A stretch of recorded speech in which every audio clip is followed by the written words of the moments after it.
Sjedim za stolom u kuhinji, jedem ovčji sir, čaša vina, sam sam u stanu, na televiziji vijesti i onda odjednom učini mi se da čujem taj zvuk, roktanje.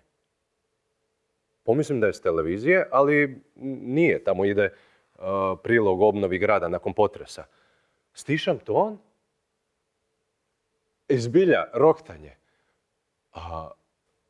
Učini mi se kao da dolazi iz kupaonice. Ustanem, polako krenem, otvaram vrata, palim svjetlo, kad pokraj kade stoji on. Vepar.